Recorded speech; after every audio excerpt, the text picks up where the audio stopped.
Oman के Muscat पहुंचे प्रधानमंत्री मोदी। मस्कट में पीएम मोदी का भव्य स्वागत। इस समय की बड़ी खबर, सुल्तान हेतिम बिन तारिक से उनकी मुलाकात हुई है। तो ओमान के मस्कट पहुंच चुके हैं प्रधानमंत्री नरेंद्र मोदी। जॉर्डन के बाद इथियोपिया और अब ओमान के मस्कट पीएम मोदी पहुंचे हैं। ये आप तस्वीरें देखिए।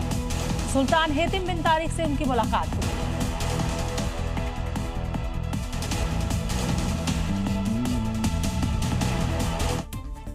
लखनऊ में बीजेपी के 3 दिग्गज नेताओं को समर्पित राष्ट्र प्रेरणा स्थल बनकर तैयार है। कमल की आकृति में बने 65 एकड़ के इस भव्य परिसर को बनाने में 232 करोड़ की लागत आई है। प्रधानमंत्री नरेंद्र मोदी 25 दिसंबर को इसका उद्घाटन करेंगे। उद्घाटन से पहले मुख्यमंत्री योगी आदित्यनाथ ने प्रेरणा स्थल का पूरी तरह से निरीक्षण किया और तैयारियों की एक एक बारीकी को देखा। अब जिस प्रेरणा स्थल का प्रधानमंत्री उद्घाटन करने वाले हैं, उनके बारे में भी जरा जान लीजिए। 65 एकड़ में बना विशाल परिसर अपनी भव्यता, आधुनिक सुविधाओं और विशेष डिजाइन को लेकर चर्चा में है। प्रेरणा स्थल का सबसे मुख्य आकर्षण बीजेपी के 3 दिग्गज नेताओं अटल बिहारी वाजपेयी, पंडित दीनदयाल उपाध्याय और डॉक्टर श्यामा प्रसाद मुखर्जी की 63 फीट ऊंची प्रतिमा है। ये देश में इन नेताओं की सबसे बड़ी प्रतिमा है। अब आपको प्रेरणा स्थल की और खासियत भी बताते हैं।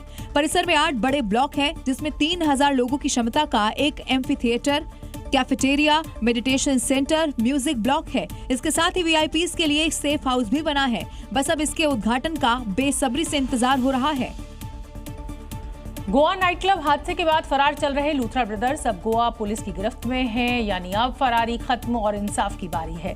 लूथरा बंधुओं की दिल्ली के पटियाला हाउस कोर्ट में पेशी हुई, जहां दोनों भाई हाथ जोड़ते हुए और फूट-फूट कर रोते नजर आए। गौरव लूथरा और सौरभ लूथरा को थाईलैंड से भारत लाने के बाद दिल्ली के पटियाला हाउस कोर्ट में पेश किया गया, जहां दोनों भाई फूट-फूट कर रोते नजर आए। हाथ जोड़ते हुए दिखा सौरभ लूथरा। गोवा पुलिस की तरफ से 3 दिन की ट्रांजिट रिमांड मांगी गई थी। कोर्ट ने 2 दिन की ट्रांजिट रिमांड दी। कोर्ट में सुनवाई के दौरान जब दोनों भाइयों की अपने परिवार से मुलाकात हुई तो भावनाओं का बांध टूट गया और लूथरा ब्रदर्स फूट-फूट कर रोने लगे। आज गोवा पुलिस दोनों भाइयों को गोवा लेकर गई, जहां गोवा के स्थानीय अदालत में पेश किया गया। अब सवाल जवाब होंगे और ये साफ होगा कि 7 दिसंबर की रात night club Birch by Romeo Lane कैसे एक जश्न से शमशान में तब्दील हो गया। क्योंकि लूथरा ब्रदर्स की फरारी खत्म हो चुकी है, अब बारी है सच सामने आने की। यानी कानून से भागा जा सकता है, लेकिन इंसाफ से नहीं। और लूथरा ब्रदर्स से जुड़ी एक बड़ी खबर आपको बता दें। लूथरा ब्रदर्स को 5 दिन की रिमांड पर भेजा गया है। गोवा की अदालत ने रिमांड पर भेजा है। दोनों भाइयों को पुलिस रिमांड पर भेजा गया। गोवा अग्निकांड में मुख्य आरोपी हैं ये लूथरा ब्रदर्स।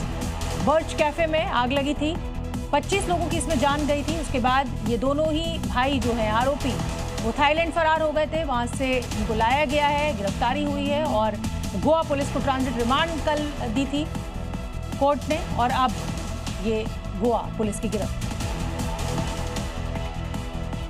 बिहार में एक बार फिर सियासी सरगर्मी बढ़ गई है और इस बार निशाने पर है आरजेडी नेता तेजस्वी यादव, क्योंकि बीजेपी ने उनके विदेश दौरे पर सवाल उठाते हुए एक पोस्टर जारी किया है, जिसमें उनको लापता बताया गया है और ढूंढने को कहा गया है। पोस्टर में सबसे ऊपर बड़े बड़े अक्षरों में लिखा है लापता। इसके बाद नाम लिखा है तेजस्वी यादव। पोस्टर में उनकी शिक्षा को लेकर सवाल उठाए गए हैं और पहचान के तौर पर लिखा 9वीं फेल। वहीं आखिर में पोस्टर में लिखा है आखिरी कब देखा गया, मीडिया से मुंह छिपाकर भागते हुए। वहीं पोस्टर को लेकर जेडीयू ने हमला बोला और पूछा कौन से ग्रह पर है तेजस्वी यादव। तेजस्वी यादव कहाँ है, कौन ग्रह पर है, गंगा के पास है कि यमुना के पास है, कहाँ पर है आखिर आप, कुछ तो पता चले, 9 ग्रह में कहाँ है। बीजेपी का ये पोस्टर सामने आने के बाद सियासी गलियारों में हड़कंप मच गया है। तेजस्वी पर बीजेपी का ये तंज उसके आक्रामक रुख की ओर इशारा कर रहा है। संसद भवन परिसर में एक दिलचस्प वाकया आज देखने को मिला। समाजवादी पार्टी के अध्यक्ष अखिलेश यादव मेरठ से पहुंचे पार्टी कार्यकर्ता सम्राट मलिक से मिले और इस मुलाकात के दौरान अखिलेश का दिल सम्राट के ब्लैक कोट पर आ गया। अखिलेश यादव लोकसभा के बाहर अपनी गाड़ी में बैठने जा रहे थे, तभी उनके पास मिसने जिला पंचायत सदस्य सम्राट मलिक आ गए। एसपी कार्यकर्ता को अखिलेश ने फिर से एक नजर ऊपर से देखा। हमें भी सिलवा दो कैसा? कोर्ट के लिए अखिलेश का प्यार साफ दिख रहा था। पहले सबको ये एक व्यंग लग रहा था, लेकिन अखिलेश यादव कार में बैठते हुए भी उससे कहते हैं